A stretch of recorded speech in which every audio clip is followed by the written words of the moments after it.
আর্জি খারিজ করে দেয় আর্জি খারিজ প্রতিকার 2-2 অনুযায়ী ডিগ্রি হওয়ার কারণ আপিল করবে 9 ধারায়, আর আপিল না হলে 140 ধারায় রিভিউ করবে। যদি আদালত যদি আর্জি খারিজ করে দেয় তাহলে এটা এক প্রকার হচ্ছে ডিগ্রি। যেহেতু আর্জি খারিজ একটা ডিগ্রি, এই ডিগ্রির জন্য 2-2 ধারায় ডিগ্রি হওয়ার কারণে আপিল করা যাবে এবং 114 ধারায় রিভিউ করা যাবে। আর 7 আদেশের 13 বিধি মতে একই বিষয়ে নতুন মামলা দায়ের করা যাবে।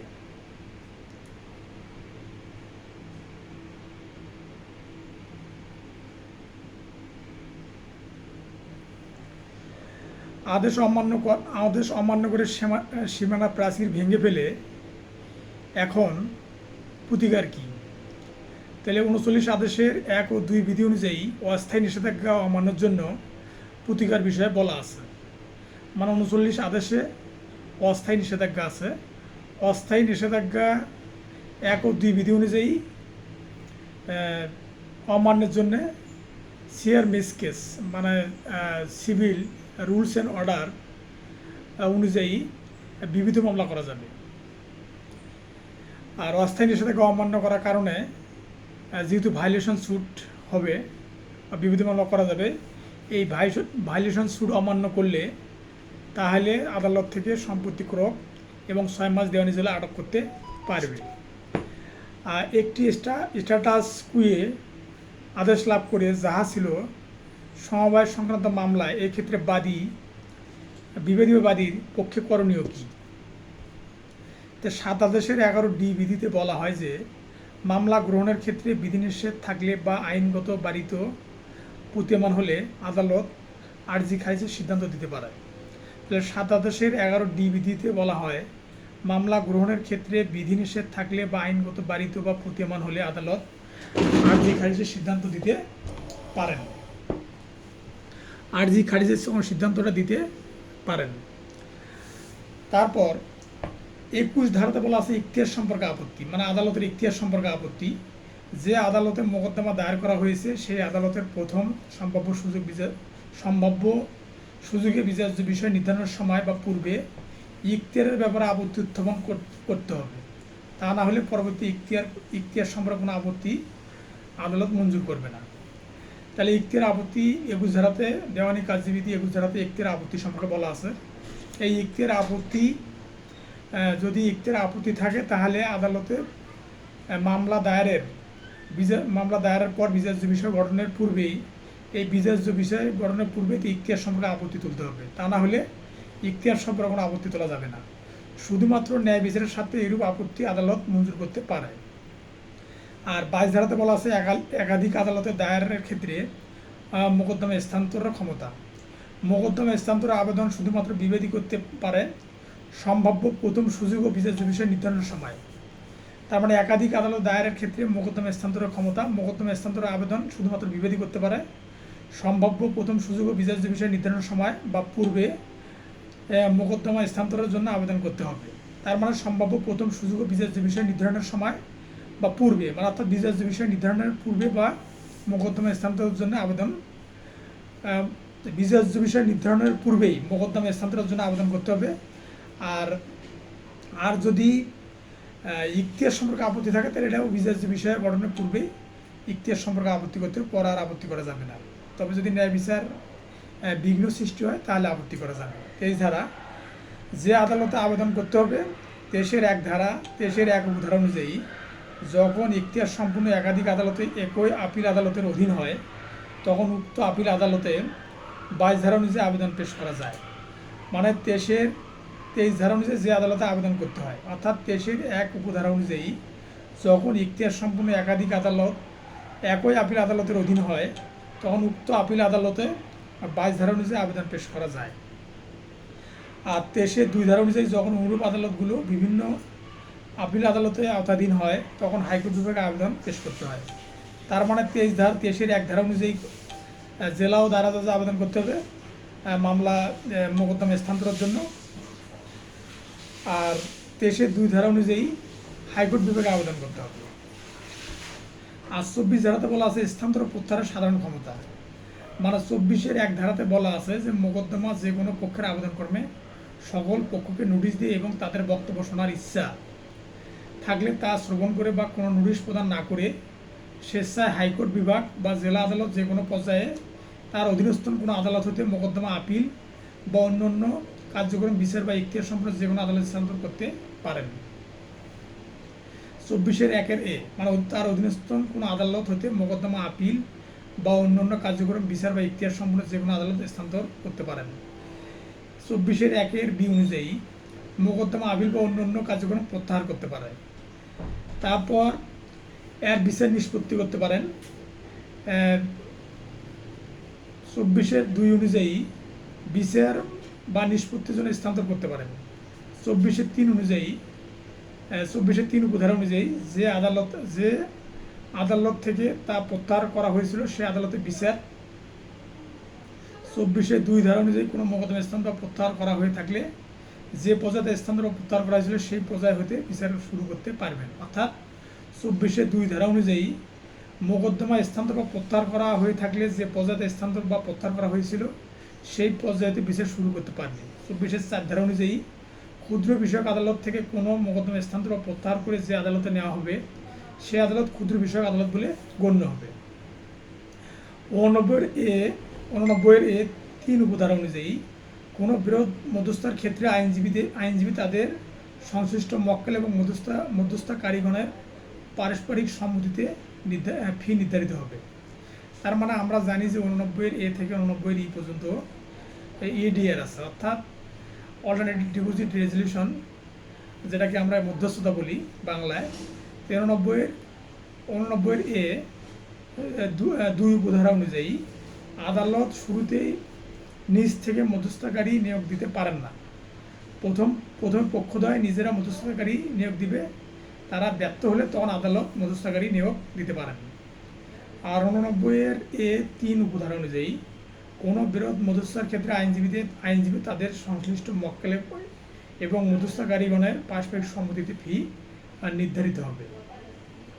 আর 89-এর এ 9 উপধারা অনুযায়ী আদালতের মাধ্যমে মধ্যস্থতা ব্যর্থ হলে উক্ত আদালত সেই মোকদ্দমার শুনানি করতে পারবে না এবং উক্ত মোকদ্দমা অন্য উপযুক্ত ইখতিয়ার সম্পন্ন আদালতের শুনানি করতে পারবে। মানে অর্থাৎ যদি 89-এর এ 9 ধারা অনুযায়ী আদালতের মাধ্যমে মধ্যস্থতা ব্যর্থ হলে উক্ত আদালত সেই মোকদ্দমার শুনানি করতে পারবে না, তখন সে আদালত কী করবে, ওই মোকদ্দমার ইখতিয়ার সম্পূর্ণ করে অন্য আদালতে সেটা শুনানি করতে পারবে।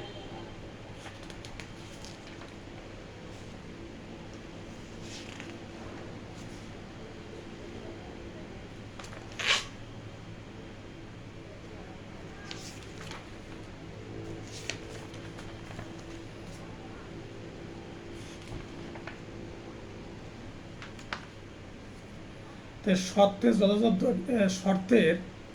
যথাযথ দাখিল করতে পারে নাই, সেই জন্যে মানে শর্তের দলিল যথাযথভাবে দাখিল করতে পারে নাই, সেই জন্য 114 ধারা মতে যেখানে আপিলের বিধান আছে আপিল করা হয় নাই বা যেখানে আপিলের বিধান নাই সেখানে অথবা মামলা বিচার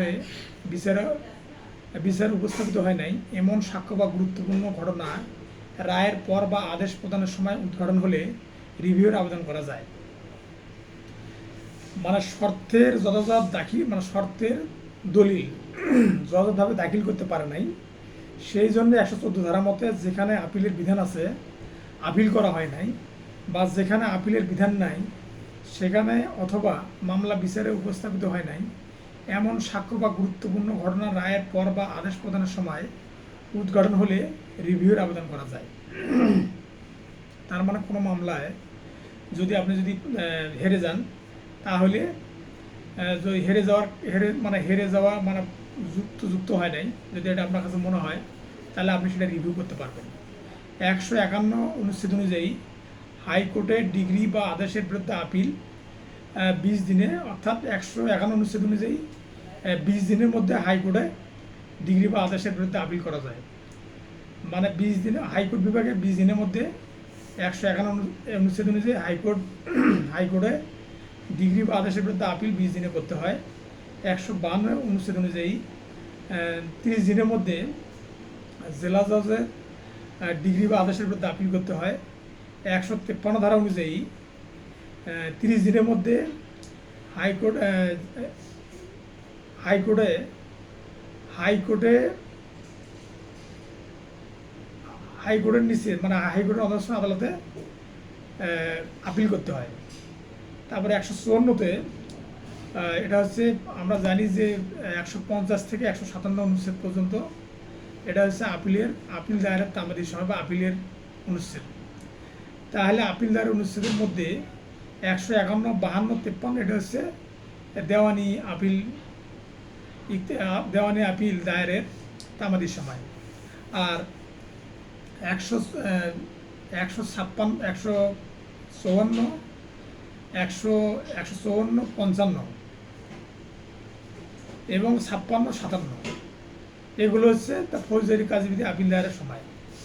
তাহলে এখানে 151তে মানে 150-এ বলা আছে যে মৃত্যুদণ্ডের বিরুদ্ধে আপিল 7 দিনের মধ্যে করতে হবে। 151তে বলা আছে যে হাইকোর্টের ডিগ্রি বা আদেশের বিরুদ্ধে আপিল 20 দিনের মধ্যে করতে হবে। তারপরে 152তে বলা আছে জেলা জজের ডিগ্রি বা আদেশের বিরুদ্ধে 30 দিনে আপিল করতে হবে, অর্থাৎ 30 দিনের মধ্যে জেলা জজ ডিগ্রি বা আদেশের জন্য আপিল করতে হবে।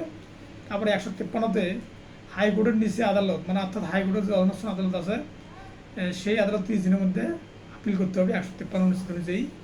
156 অনুচ্ছেদ, 151, 153 অনুচ্ছেদ ডিগ্রি বা আদেশের বিরুদ্ধে 90 দিনের মধ্যে আপিল করতে হবে হাইকোর্ট বিভাগে। অর্থাৎ 151, 153 অনুচ্ছেদ ডিগ্রি বা আদেশের বিরুদ্ধে 90 দিনের মধ্যে আপিল করতে হবে হাইকোর্ট বিভাগে। এটা 156 অনুচ্ছেদ অনুযায়ী। আর 154 অনুচ্ছেদ অনুযায়ী দণ্ডাদেশের বিরুদ্ধে হাইকোর্ট ব্যতীত অন্যান্য আদালতে আপিলের তামাদি সময় 30 দিন। অর্থাৎ 154 অনুচ্ছেদ অনুযায়ী 30 দিনের মধ্যে জেলা ও দায়রা জজ অথবা যে জেলা পর্যায়ে জেলা ও দায়রা জজ অথবা চিফ জুডিশিয়াল ম্যাজিস্ট্রেট আদালতে আপিল করতে হবে। এটা হচ্ছে দণ্ডাদেশের বিরুদ্ধে। আর 155 অনুচ্ছেদ অনুযায়ী 150, 157, 60 দিনের মধ্যে দণ্ডাদেশের বিরুদ্ধে আপিল করা হয় হাইকোর্ট বিভাগে। মানে 155, 157 ব্যতীত 60 দিনের মধ্যে অর্থাৎ 150 এবং 157 অনুচ্ছেদ ব্যতীত 60 দিনের মধ্যে দণ্ডাদেশের বিরুদ্ধে আপিল করতে হয় হাইকোর্ট বিভাগে। আর 157 অনুচ্ছেদে খালাসের আদেশের বিরুদ্ধে হাইকোর্টের বিভাগে আপিল করা হয় 6 মাসের মধ্যে। সেটা হলে পিপি করতে পারে। তো খকে বাদ দিয়ে অন্যকে পক্ষভুক্ত করে মামলা করলে কি হবে, মানে একজনকে বাদ দিয়ে আরেকজনের নামে মামলা করলে কি হবে সেটা বলা আছে একাদশের 10-2 বিধি অনুযায়ী আদালত কোনো পক্ষের আবেদনের ভিত্তিতে বা স্বেচ্ছায় প্রয়োজনীয় যে কোনো ব্যক্তিকে মামলায় পক্ষভুক্ত করার আদেশ দিতে পারেন।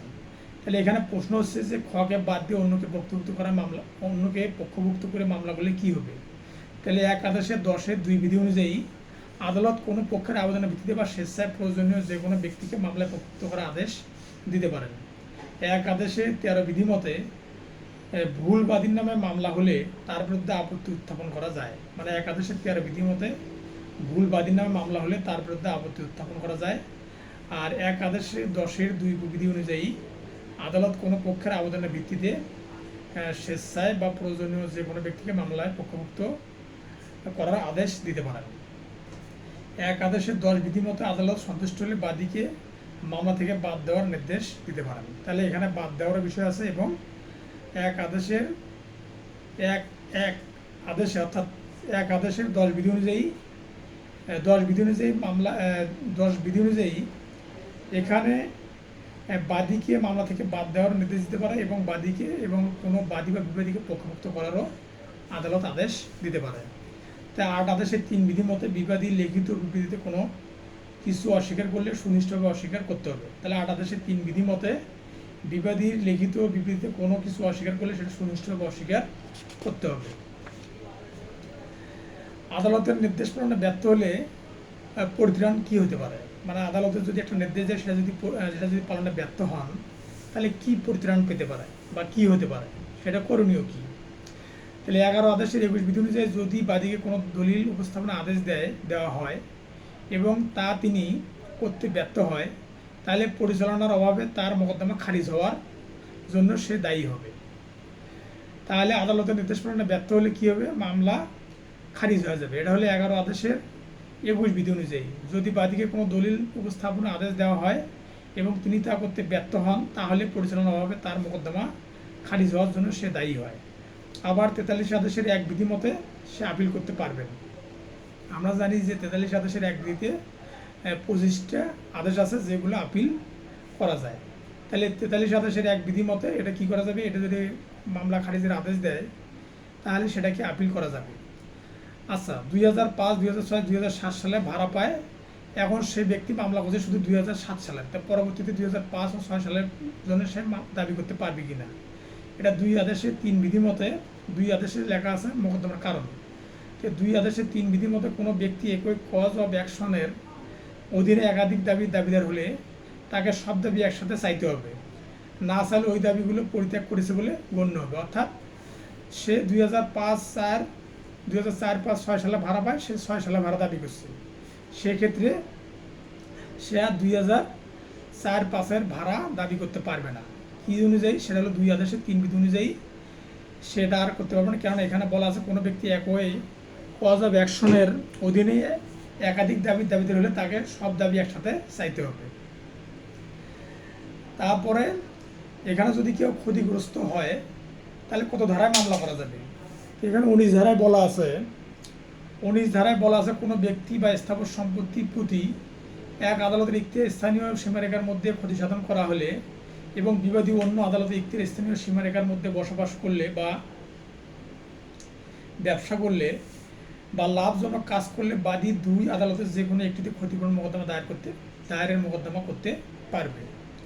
তার মানে 19 ধারায় বলা আছে কোনো ব্যক্তি বা স্থাবর সম্পত্তি প্রতি এক আদালতে, অর্থাৎ কোনো ব্যক্তি বা স্থাবর সম্পত্তি, অর্থাৎ এখানে বলা আছে যে ক্ষতিপূরণের মোকদ্দমা। তার মানে কোনো ব্যক্তি বা স্থাবর সম্পত্তি এক আদালতের ইখতিয়ার স্থানের সীমারেখার মধ্যে ক্ষতি সাধন করা হলে বা বিবাদী অন্য আদালতের ইখতিয়ার স্থানের সীমারেখার মধ্যে বসবাস করলে বা ব্যবসা করলে বা লাভজনক কাজ করলে বাদী 2 আদালতের যে কোনো একটিতে ক্ষতিপূরণের মোকদ্দমা দায়ের করতে পারবে। এটা হচ্ছে 19 ধারার নিয়ম। আর আদালত থেকে ডিগ্রি জারিকারক অন্যের জমি দখল বুঝিয়ে দিলে সেক্ষেত্রে করণীয় কী? মানে ডিগ্রি জারিকারক একজনের একটা জমির জন্য সে ডিগ্রি জারি করবে। এখন যে লোকের জমি ডিগ্রি জারি করবে সে লোক ব্যতীত সে অন্য লোকের জন্যে সে অন্য লোকের জমি এসে ডিগ্রি জারি করে দিয়ে গেছে। তার মানে অর্থাৎ যে জমিটা তার ডিগ্রি জারি করার কথা সে জমিটা না করে সে অন্য লোকের জমি ডিগ্রি জারি, অর্থাৎ ঢোল শরৎ যেটাকে বলা হয়, সেটা সে করে গেছে।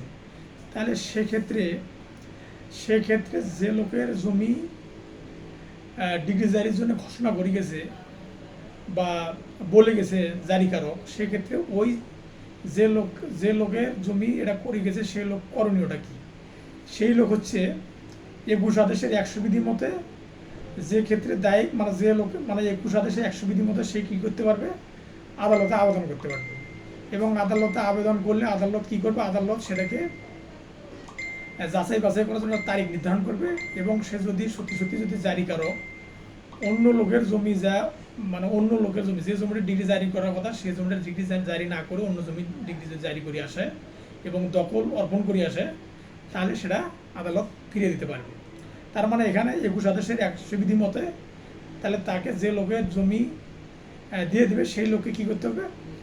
আবেদন করতে হবে। ওই যে আদালত কর্তৃক ডিগ্রি জারি হবে সেই আদালতে আবেদন করতে হবে। আর রিভিশন জেলা জজ আদালতে খারিজ করলে প্রতিকার কী? যদি জেলা জজ আদালত যদি রিভিশন খারিজ করে তাহলে কি প্রতিকার আছে? মানে কোনো মামলায় আপনি ঠকার পরে সেই মামলায় পরাজিত হওয়ার পর, সংক্ষুব্ধ হওয়ার পর আপনি রিভিশন করছেন। এখন রিভিশনটা যেহেতু গ্রহণযোগ্য নয় সেই জন্য কী করছে জেলা জজ আপনার রিভিশনটা খারিজ করে দিয়েছে। তাহলে আপনি এখন কী করতে পারবেন? সেই ক্ষেত্রে আপনি 115 ধারার 1 ধারা মতে কোনো মোকদ্দমায় কিংবা কর্ম প্রক্রিয়ায় জেলা জজ আদালত কর্তৃক ডিগ্রি বা আদেশ প্রদত্ত হলে সংক্ষুব্ধ পক্ষের আবেদন হাইকোর্ট ডিভিশন তার নথি তলব করতে পারেন এবং ন্যায় বিচারের ব্যর্থতা এবং আইনে ভ্রান্তি করেছে এবং দৃশ্যমান হলে হাইকোর্ট ডিভিশন তার নথি তলব করতে পারেন এবং ন্যায় বিচারের ব্যর্থতা ও আইনের ভ্রান্তি হলে হাইকোর্ট বিভাগ ডিগ্রি আদেশ সংশোধন করে তা যথাযথভাবে আদেশ দিতে পারেন। আবার মানে আপনি যদি আপনার রিভিশনটা যদি খারিজ করে দেয়, রিভিশন জেলা জজ আদালত 115 ধারার 1 উপধারা মতে, তাহলে আপনি 114 ধারার বি উপধারা মতে কী করতে পারেন, রিভিউর আবেদন করতে পারবেন। 114 বি উপধারা মতে কী করতে পারেন, রিভিউর আবেদন করতে পারবেন। তারপর আবার দ্বিতীয় রিভিশন করতে পারবেন। মানে তো জেলা জজ যদি আপনার যদি মামলাটা যদি রিভিশন যদি খারিজ করে দেয়, তাহলে আপনি একটা কথা 114 বিতে রিভিউ করতে পারবেন, পাশাপাশি দ্বিতীয় রিভিশন করতে পারবেন। সেটা 115-4 ধারার মতে, মানে তৃতীয় রিভিশন শুধুমাত্র হাইকোর্ট বিভাগের অনুমতির সাপেক্ষে করা যাবে, যা লিভ ফর রিভিশন নামে পরিচিত। তো সিআরপিসিতে লিভ টু আপিল হয়, মানে অর্থাৎ আপনাকে মনে রাখতে হবে যে ফৌজদারিতে 2 বার আপিল করা যায়, আর দেওয়ানি কাজবিধিতে 2 বার রিভিশন করা যায়। তাহলে এটা হচ্ছে যে ফৌজদারিতে যেটা আপিল করা যায় সেটা হচ্ছে 419 ধারার মতো, আর দেওয়ানি কাজবিধিতে যেটা রিভিশন করা যায় সেটা হচ্ছে 115-4 উপধারার মতে। তো বিবাদী দাবি করে আজিতে তামাদি দ্বারা বাড়িতে হয়েছে, মানে অর্থাৎ একটা মামলা করছেন, সেই মামলাতে বিবাদী দাবি করছে যে এটা তামাদি দ্বারা বাড়িত। তাহলে এটা আপনি কীভাবে প্রমাণ করবেন বা এটা প্রমাণ করার বুদ্ধি কী? তাহলে এখানে বলা আছে 27-11D উপধারা অনুযায়ী তামাদি আইন দ্বারা বাড়িত হলে মামলা চলবে না। তাহলে তামাদি আইন 3 ধারায় বলা আছে যে তামাদির সময় অতিক্রান্ত হওয়ার পর কোনো মামলা হলে আদালত সেই মামলা খারিজ করে দেবেন। তাহলে আপনার মামলাটা তামাদি হয়ে গেছে, এটা বিবাদী বলতেছে যে এই মামলাটা তামাদি দ্বারা তামাদি হয়ে গেছে। তাহলে তামাদি হয়ে গেছে, তাহলে এখন আদালত কী করে মামলা খারিজ করে দিবে। তা সেই জন্যে এখন আদালত এখন যদি বিবাদী এটা বলতেছে, তখন এটা বিবাদী কী দেখবে? তখন বিবাদী দেখবে যে 27-11 বিধির ডি উপধারা অনুযায়ী আসলে এই মামলাটা তামাদি দ্বারা বাড়িত হচ্ছে কি না, বা কোনো আইনে এই মামলা সম্পর্কে কোনো প্রতিবন্ধকতা আছে কি না, এটা দেখবে। হ্যাঁ, আর অস্থায়ী নিষেধাজ্ঞা আদেশ হওয়া কিছুদিন পর মামলাটি বাদীর অনুপস্থিতির কারণে খারিজ হয়ে যায়। তো পরে অস্থায়ী নিষেধাজ্ঞা বলবৎ থাকবে কি না, মানে অর্থাৎ একটা মামলা অস্থায়ী নিষেধাজ্ঞা, অর্থাৎ কি বলবো, যে ইনজাংশন যেটাকে বলে, যে যেটা হচ্ছে যে টেম্পোরারি ইনজাংশন, মানে আপনি টেম্পোরারি ইনজাংশন অর্থাৎ অস্থায়ী নিষেধাজ্ঞার আদেশ বা ডিগ্রি আপনি লাভ করছেন। তার ডিগ্রি লাভ করার কারণে আপনার ডিগ্রি লাভ করার কারণে মামলাটা চলমান হয়েছে, কিন্তু কোনো এক সময় আপনার মামলাটা খারিজ হয়ে গেছে। তাহলে আপনি যে একটা অস্থায়ী নিষেধাজ্ঞা অর্থাৎ টেম্পোরারি ইনজাংশন যে পাইছিলেন, এটা বলবৎ থাকবে কিনা, সেটা হলো মূল বিষয়। তাহলে 9 আদেশের 9 বিধি মতে যে এই আদেশটা আর বলবৎ থাকবে না, অর্থাৎ 9 আদেশের 9 বিধি মতে মামলাটি পুনর্জীবিত হলেও আগের দেওয়া অস্থায়ী নিষেধাজ্ঞা বলবৎ থাকবে না। তার মানে আপনি যে মামলা চলাকালীন অবস্থায় যে অস্থায়ী নিষেধাজ্ঞা পাইছেন, কোনো না কোনোভাবে মামলাটা খারিজ হওয়ার কারণে সেটা কী হবে, অস্থায়ী নিষেধাজ্ঞাটা যদি মামলাটা খারিজ হয়ে যায়, তাহলে আপনার ওই মামলার যাবতীয় কার্যক্রম কী হবে, খারিজ হয়ে যাবে। তাহলে আগের পূর্বের দেওয়ার নির্দেশ থাকবে না, সেটা হচ্ছে 9 আদেশের 9 বিধি অনুযায়ী। একতরফা ডিগ্রি খারিজের আদেশ দিলে বাদীর করণীয় কী? 9 আদেশের 13 বিধি মতে একতরফা মোকদ্দমা খারিজ করার প্রদত্ত আদেশ 43 আদেশের 1 বিধি মোতাবেক আপিলযোগ্য আদেশের তালিকায় নেই। কাজে বাদী একতরফা আদেশের খারিজের বিরুদ্ধে 115 ধারা রিভিশন করতে পারবে। তার মানে আমি বলছিলাম যে একতরফা ডিগ্রি খারিজের আদেশ দিলে বাদীর করণীয় কী, মানে একতরফা ডিগ্রি আপনি লাভ করছেন, সেই জন্য বিবাদী একতরফা ডিগ্রি খারিজ করে নিছে। তো এখন আপনি কি করবেন বা আপনার করণীয় কী? সেক্ষেত্রে আপনি 115 ধারায় রিভিশন করতে পারবেন যে আমার একতরফা ডিগ্রিটা খারিজ করার জন্য খারিজ করা ঠিক হয় না, এই জন্য আপনি রিভিশন করতে পারবেন। তারপর টিসির বিরুদ্ধে চুক্তিপূর্বক মোকদ্দমা দায়ের করেন। পি মোকদ্দমার বিরোধী শ্রেণীভুক্ত হওয়ার জন্য দরখাস্ত দাখিল করেন। দরখাস্তটি মঞ্জুরযোগ্য কিনা এটা হলো বিষয়। মানে টিসির বিরুদ্ধে চুক্তিপূর্বক মোকদ্দমা দায়ের করেন, পি মোকদ্দমার বিবাদী শ্রেণীভুক্ত হওয়ার জন্য দরখাস্ত দাখিল করেন। দরখাস্তটি মঞ্জুরযোগ্য কিনা, এটা হচ্ছে দরখাস্তটি মঞ্জুরযোগ্য নয়। কারণটা কি? চুক্তি প্রবলের মোকদ্দমায় তৃতীয় কোনো পক্ষ সত্য দাবি করে পক্ষভুক্ত হওয়ার কোনো সুযোগ নেই। মানে পক্ষভুক্ত হওয়ার কোনো সুযোগ নেই, সেটা হচ্ছে কাস্টডি, অর্থাৎ প্রখ্যাত যেটা মামলা থেকে বলা হয়েছে, সিদ্ধান্ত থেকে, প্রখ্যাত মামলার রায় থেকে বলা হয়েছে যে কাস্টডি বনাম আইএম পিরুমল, মানে আইএম পিরুমল 2005 মামলায় মানে 6 নম্বর পেজে সুপ্রিম কোর্ট বুলেটিন বোর্ড 733 নম্বর মামলায় ভারতীয় সুপ্রিম কোর্ট বলেন যে চুক্তি প্রবলের মোকদ্দমার সত্যের বিষয়ে সিদ্ধান্ত গ্রহণের সুযোগ নেই। আর একই ধরনের সিদ্ধান্ত নেওয়া হয়েছে 14 বাংলাদেশ ল রিপোর্ট, অর্থাৎ বাংলাদেশ বুলেটিন,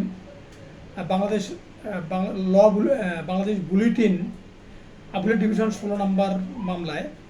সেখানে বলা আছে যে ইসমাইলের সম্পত্তি ভোগ দখল থাকাকালে বাটোয়ারা মামলা দায়ের করেন। বাটোয়ারা মামলা চলাকালে এক পক্ষ বিল্ডিং বা ঘর বা প্রাচীর নির্মাণ করতে চায়, সেটা করতে পারবে কিনা, এটা না করার জন্য অস্থায়ী নিষেধাজ্ঞা মঞ্জুর করা যাবে। অর্থাৎ যদি শ্রেণীভুক্ত হওয়ার জন্য তৃতীয় কোনো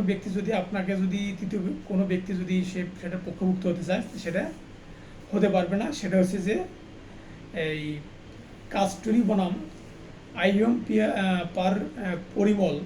পরিমল 2005 নম্বর মামলায় ভারতীয় সুপ্রিম কোর্ট সিদ্ধান্ত দিয়েছে যে সত্যের মামলা বা চুক্তি প্রবলেম মামলায় তৃতীয় কোনো ব্যক্তি সত্য দাবি করতে পারবে না। ইস্তেমা খাদিম আজিজুল হক 37 DLR 302 ধারায় মামলায় আদালত বলেন, কোনো ইসমাইলি সম্পত্তি নিয়ে বাটোয়ারা মামলা চলাকালীন উক্ত জমিতে একজন কোনো কিছু নির্মাণ করতে চাইলে অন্য অংশীদাররা তাতে অস্থায়ী নিষেধাজ্ঞা বা স্ট্যাটাস কুয়ে চাইতে পারবে। এছাড়া বিভিন্ন মামলায় সুপ্রিম কোর্ট কর্তৃক একই ধরনের সিদ্ধান্ত দেওয়া হয়েছে যে 20 নম্বর বুলেটিন আপিলেট ডিভিশন 22 নম্বর মামলায় আপিল বিভাগ অভিমত দেন যে বন্টনের মামলায় যে কোনো শরিক নালিশি জমি অন্য কারণে করে হস্তান্তর করতে পারবে না বা সম্পত্তির প্রকৃতি পরিবর্তন করতে পারবে না। এই মর্মে একটা অস্থায়ী নিষেধাজ্ঞা জারি করা যাবে। তো স্বাক্ষর মানে কোনো আর্জিতে স্বাক্ষর করে নেই বা কেউ স্বাক্ষর করে নেই, এই ধরনের কোনো সমস্যা সংশোধনযোগ্য কিনা, এটা বলা আছে 99 ধারাতে বলা আছে যে এই ধরনের কুটির জন্য, মানে অর্থাৎ আপনি আর্জি দাখিল করছেন কিন্তু আপনি স্বাক্ষর করেন নাই, তো সেটা সংশোধনযোগ্য কিনা। তাহলে এটা 99 ধারা, অর্থাৎ দেওয়ানি কার্যবিধি 99 ধারা বলা আছে যে কোনো মামলার রায় পরিবর্তন বা পূর্ণ বিচারে অর্থাৎ স্বাক্ষর করেনি এই ধরনের কুটির সংশোধনযোগ্য কিনা। অবশ্যই সংশোধনযোগ্য। আর 99 ধারার বিধান অনুযায়ী এই ধরনের কুটির জন্য কোনো মামলার রায় পরিবর্তন বা পূর্ণ বিচারে প্রেরণ করা যাবে না, এটা বলা আছে 99 ধারা। অর্থাৎ স্বাক্ষর না করার জন্য যে মামলার যে কোনো একটা সমস্যা হবে, এই ধরনের সমস্যা হবে না, এটা বলা আছে 99 ধারায়। সম্পত্তি ক্রোকযুক্ত করে এখন ক্রোক মুক্ত করার জন্য আবেদন গ্রহণযোগ্য কিনা, মানে অর্থাৎ আদালত থেকে সম্পত্তি ক্রোক করছে, এখন সেটা ক্রোক মুক্ত করা যাবে কিনা। অবশ্যই আদালতে আবেদন করলে সেটা ক্রোক মুক্ত করা যাবে। এখন এটা করা যাবে 21 আদেশের 58 বিধি মতে। 21 আদেশের 58 বিধিতে বলা আছে আপত্তি দাখিল করেও তবে উভয় পক্ষের বক্তব্য শুনে সিদ্ধান্ত প্রদান করতে হবে। আর 58 বিধি অনুযায়ী দাখিলকৃত দরখাস্ত civil rules and order volume number 1-এর 774 নম্বর পেজের বিধি অনুযায়ী, অর্থাৎ 774 নম্বর বিধি অনুযায়ী বিবিধ মামলা হিসেবে রেজিস্ট্রি হয়। তাই এই ধরনের আপত্তির ক্ষেত্রে বিবিধ মামলা অর্থাৎ সিআর মিসকেস যেটাকে বলা হয় শুনানি ও নিষ্পত্তির বিধানসমূহ অনুসরণ করতে হবে।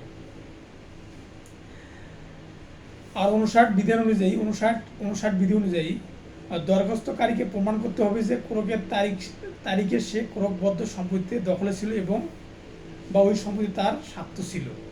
তার মানে ক্রোক করার আগে, অর্থাৎ ক্রোক করার সম্পত্তি তার দখলে ছিল, এটা 59 ধারা অনুযায়ী প্রমাণ করতে হবে।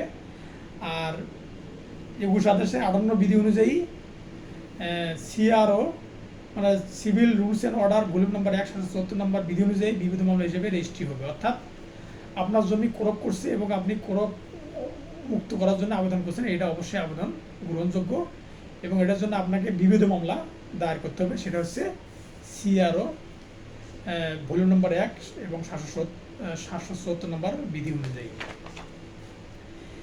এই ধরনের সমস্যা দেওয়ানি কাজবিতে আসে। এবার হচ্ছে এসআর 1 9 ধারা মামলা করতে হলে যা জানতে হবে। এখন 9 ধারা আপনার বেআইনিভাবে বেদখল করছে, এখন সেই মক্কেল আপনার কাছে আসছে, এখন তার কাছে আপনি কী কী জানতে চাবেন? সেটা হচ্ছে যে দখল মানে অর্থাৎ দখল কে ছিল এটা জানতে চাবেন এবং বেদখলের সময়, মানে জমিটা দখলে কে ছিল, আজ থেকে 6 মাস আগে দখলে কে ছিল বা বেদখলের সময় কখন, সেটা কয় মাস হলো। তারপর বেদখলের পদ্ধতি, মানে অর্থাৎ আইনগতভাবে আপনাকে বেদখল করছে না জোর করে বেদখল করছে সেটা জানতে হবে। আর কার দ্বারা বেদখল হয়েছে, অর্থাৎ এটা আপনি কি প্রশাসন কর্তৃক বেদখল হয়েছেন না কোনো মানুষ কর্তৃক বেদখল হয়েছেন, সেটা আপনার বিষয়টা জানতে হবে। আর আর্জিত অন্তর্ভুক্ত বিষয়, আমরা জানি যে সম্পত্তির প্রকৃত বিস্তারিত বিবরণ, বাদী ও বিবাদীর ঠিকানা, অর্থাৎ আর্জিতে 9 ধারা মামলা করার জন্য আর্জিতে যে বিষয়গুলো অন্তর্ভুক্ত করতে হবে সেটা হচ্ছে যে সম্পত্তির প্রকৃতি ও বিস্তারিত বিবরণ, বাদী ও বিবাদীর ঠিকানা, সংশ্লিষ্ট আদালতের ইখতিয়ার আছে কিনা, মামলার মূল্যমান, মামলাটি আইন দ্বারা বাড়িত নয় মর্মে বর্ণনা, নির্ধারিত কোর্ট ফি, বাদী আর্জি বা প্রার্থনা। আমরা জানি যে 7 আদেশের 11 বিধি অনুযায়ী আর্জির 11টা উপাদান আছে এবং আর্জি খারিজের 4টে উপাদান আছে। তো 4টে উপাদান আছে। সে হচ্ছে কামু স্টেবা, মানে অর্থাৎ মামলা কারণ না থাকলে, কম মূল্যে পেপার সংযুক্ত করলে, তারপরে স্ট্যাম্প পেপার পর্যাপ্ত পরিমাণ না হলে, আর কোনো আইন দ্বারা তামিল দ্বারা বাড়িতে হলে। তো এইগুলো হচ্ছে দেওয়ানি আর্জি খারিজের প্রধান কারণ এবং মামলার আর্জির উপাদান হচ্ছে 11টা, আর্জির উপাদান হচ্ছে 9টা। সেটা হচ্ছে যে বাদীর নাম, পূর্ণাঙ্গ ঠিকানা, বিবাদীর নাম, পূর্ণাঙ্গ ঠিকানা, তারপর কোর্ট ফি, তারপর যদি বাদী যদি নাবালক বাদী বা বিবাদী যদি নাবালক কেউ থাকে, নাবালক বা অপরিচিত ব্যক্তি থাকে তাকে উল্লেখ করতে হবে। তারপর মূল্য থাকা লাগবে, কোর্ট ফি তায়দাদ মূল্য অর্থাৎ জমিটার মূল্য কত হবে সেটা থাকতে হবে এবং স্ট্যাম্প পেপার থাকতে হবে। তারপরে জমিটা কোনো তামাদি আইন দ্বারা বাড়িতে কিনা সে বিষয়টা থাকতে হবে। তো এইভাবে 9টা হলো আর্জির উপাদান হচ্ছে 9টা, তো 9টা উপাদান থাকতে হবে। আর আর্জি খারিজের উপাদান হচ্ছে 4টে কারণে আর্জি খারিজ হয়ে যায়। এটা আছে 7 আদেশের 1 বিধিতে যে আর্জির উপাদান আছে 9টা, আর 7 আদেশের 11 বিধিতে আছে আর্জি খারিজের বা প্রত্যাখ্যানের উপাদান কারণ হলো 4টে। তো যাই হোক, ওয়ারিশ সূত্রে রহনসের ছবিটি চুক্তি করার পর অস্বীকৃতি জানায়, মানে অর্থাৎ রহনসের একটা ছবি দেওয়ার কথা চুক্তি হয় কিন্তু পরে সেটা অস্বীকৃতি জানায়। তো এটা 12 বি ধারা অনুযায়ী যখন চুক্তি কার্য সম্পাদন না করলে যে ক্ষতি হয় তার নির্ণয়ের কোনো মানদণ্ড থাকে না, তখন আদালত চুক্তি সুনিষ্ঠ কাজের সম্পাদনের জন্য ইচ্ছাধীন ক্ষমতা বলে আদেশ দিতে পারে। তারপর ওয়ারিশ সূত্রে মালিক অন্যজন কর্তৃক বেদখল হলে, মানে অর্থাৎ আউট অফ ব্যালিস ধারায় নিজের মালিকানার জমি থেকে বেদখল হওয়ার তারিখ থেকে 142 অনুচ্ছেদ মোতাবেক 12 বছরের মধ্যে সত্য ঘোষণার সময় মামলা করতে হবে। আর দখল লাভের জন্য 140 অনুচ্ছেদ অনুযায়ী দখল লাভ ও সত্য ঘোষণা মামলা করতে হবে। তাহলে 142 অনুচ্ছেদ অনুযায়ী 12 বছরের মধ্যে সত্য ঘোষণার সময় মামলা করতে হবে। আর 140 অনুচ্ছেদ অনুযায়ী দখল লাভ ও সত্য ঘোষণা মামলা করতে হবে। তাহলে 80 বছরের সারাভাত পুত্র 2 কন্যা রেখে যায়, অর্থাৎ 80 বছরের এক পিতা তার এক পুত্র 2 কন্যাকে রেখে মারা যায় এবং মারা যাওয়ার পর পুত্র দাবি করে যে বাবা আমাকে একটা দানপত্র করে দিয়েছে। তাহলে সেক্ষেত্রে কী হবে? তাহলে মামলাটি রক্ষণীয় নয়, অর্থাৎ এখন বোনরা দাবি করেছে যে না এটা এই দলিল আমরা মানি না, তখন সেক্ষেত্রে 42 ধারা মতো ঘোষণামূলক মামলা করার সময় যদি কোনো অন্য কোনো আনুষঙ্গিক প্রতিকার বাদী চাওয়ার অধিকারী হয় তাও চাইতে হবে, অন্যথায় আদালত ঘোষণামূলক ডিগ্রি দিবেন না। এই বিষয়টা হচ্ছে এরকম যে তাকে ঘোষণামূলক মামলা করতে হবে, পাশাপাশি যদি দলিলটা যদি দানপত্র যদি ভুয়া মনে হয় তাহলে দান মানে এই চুক্তিটা বাতিলের জন্য 39 ধারায় মামলা করতে হবে। কে এক্স ও ওয়াই 3 মাসের মধ্যে একটা ব্যবসা করার লক্ষ্যে চুক্তিবদ্ধ হয়, তাহলে এটা হচ্ছে যে সুনির্দিষ্ট প্রতিকার আইন 21D ধারা অনুযায়ী যে চুক্তি তার প্রকৃতি কারণে বাতিলযোগ্য তা সুনির্দিষ্টভাবে কাজের সম্পাদনের অযোগ্য। অর্থাৎ যেটার মধ্যে সময়ের উল্লেখ থাকবে, সময়ের বিষয়টা সংশ্লিষ্ট থাকবে, সেটা সেই চুক্তি কখনো সেই চুক্তি কখনো গ্রহণযোগ্য হবে না। অর্থাৎ 21D ধারা অনুযায়ী যে চুক্তি তার প্রকৃতি কারণে বাতিলযোগ্য তার সুনিশ্চিত কার্য সম্পাদনের অযোগ্য। তার 12 মাস থিয়েটারে গান করবে, এটা একটা চুক্তি করে। তাহলে আমরা জানি যে 21B ধারা মতে যে চুক্তি এত সূক্ষ্ম অসংখ্য বিবরণের সমষ্টি অথবা কখনো ব্যক্তিগত যোগ্যতা ও ইচ্ছার উপর নির্ভরশীল, যা আদালত উল্লেখযোগ্য শর্তাবলী সুনিশ্চিতভাবে সম্পাদন করতে পারে না। অর্থাৎ ব্যক্তিগত যোগ্যতা, মেধা, এগুলোর ভিত্তিতে কোনো চুক্তি বলবৎ হয় না বা এগুলোর ভিত্তিতে কোনো চুক্তি করা যায় না। সেটা আমরা দেখি যে নোবেল যখন নীলফামারীতে যায়, যা সে গান করতে অস্বীকৃতি জানায়। 56D ধারা অনুযায়ী সরকার কোনো বিভাগের সরকারি কর্তব্য হস্তান্তর করার জন্য চিরস্থায়ী নিষেধাজ্ঞা মঞ্জুর করে না। অর্থাৎ সরকারি কোনো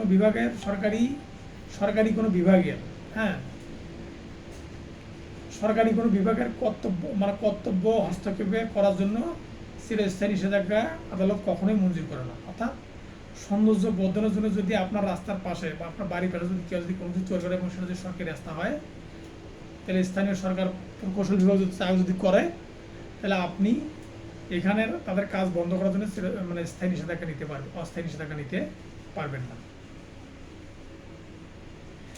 তারপর জমি বিক্রি চুক্তিনামা, অর্থাৎ একটা জমি বিক্রি করবেন, সেই জমি বিক্রি করার সময় আপনি জানেন যে জমিটা বাঁধ নির্মাণ না করলে জমিটা বন্যায় যে কোনো সময় প্লাবিত হতে পারে। তাই আপনি জেনে না জানার ভান করে আপনি চুক্তি একটা করছেন, তাহলে এখন বিবাদী পক্ষ অর্থাৎ যে লোকের জমিটা কিনছে,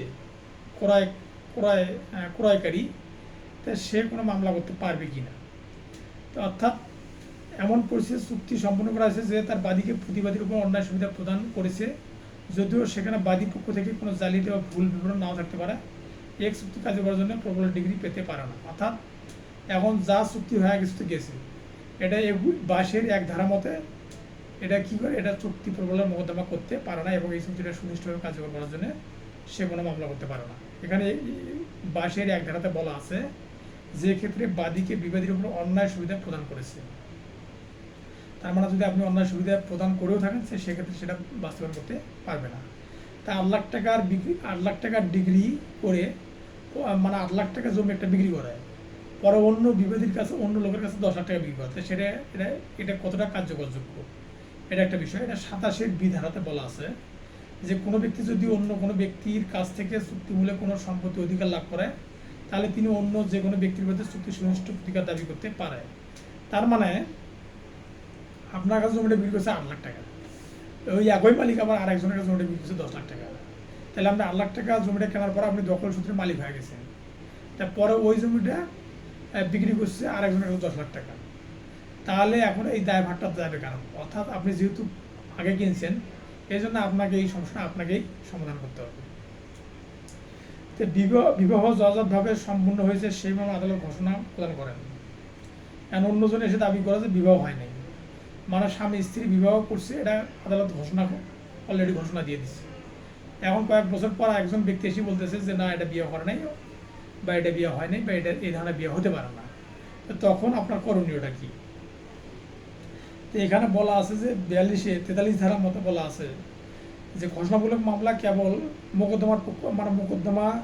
ঘোষণামূলক মোকদ্দমা কেবল পক্ষদের মধ্যেই সম্পূর্ণ হয়, তৃতীয় ব্যক্তি এখানে এসে কোনো কিছু দাবি করতে পারবে না। তাহলে আপনাকে, যেহেতু আপনাদের ঘোষণামূলক মোকদ্দমা একটা হয়েছিল এবং এই ঘোষণামূলক মোকদ্দমা যারা স্বার্থ সংশ্লিষ্ট ছিল, তারাই শুধু এটা অস্বীকার বা দাবি করতে পারবে, কিন্তু তৃতীয় কোনো ব্যক্তি এখানে দাবি করতে পারবে না। এটা কত ধারা অনুযায়ী?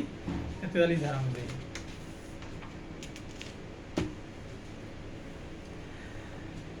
1 দশকের জন্য ঘোষণামূলক মামলা করায়। এখন এক্স 10 শতকের জন্য ঘোষণামূলক মামলা করে 10 শতক জমি থেকে 5 শতক জমি ইতিমধ্যে দখল নিয়েছে। তার মানে 35 সূত্রে একজন ব্যক্তি 10 শতক জমির মালিক, সে বাপদাদার কাছ থেকে পাইছে। এখন একজন দ্বিতীয় পক্ষ একজন লোক দাবি করতেছে যে ওই জমিটা ওর বাপে আমাকে কাছে বিক্রি করে গেছে। এই কথা কয়া সে অলরেডি একটা মিথ্যা দলিল বানানিছে 10 শতকের। বানানোর পর অলরেডি সে 5 শতক জমি সে দখল করছে। তাহলে এখন আপনার করণীয়টা কি? তাহলে আপনি 39 ধারার মতো দলিল বাতিলে মোকদ্দমা, এবং নয়, যেহেতু আপনি 5 শতক থেকে বেদখল হয়েছেন সেই জন্য 9 ধারায় দখল পুনরুদ্ধারে মোকদ্দমা করতে হবে, এবং 42 ধারায় সত্য ঘোষণার মামলা করার দরকার হলে সেটাও করতে হবে। অর্থাৎ তাহলে আপনি 3টা ধারায় মামলা করবেন। সেটা হচ্ছে যে 39 ধারায় দলিল বাতিলে মোকদ্দমা, 9 ধারায় যেহেতু আপনি বেদখল হয়েছেন সেই জন্য মোকদ্দমা করবেন, এবং 42 ধারায় সত্য ঘোষণার মোকদ্দমা আপনার করতে হবে। জমি আছে 20 শতক, তার মধ্যে 10 শতকের মালিক, মানে এক ব্যক্তি জমি 10 শতকের মালিক, সে 20 শতক জমি বিক্রি করছে। তাহলে আপনার করণীয় কি?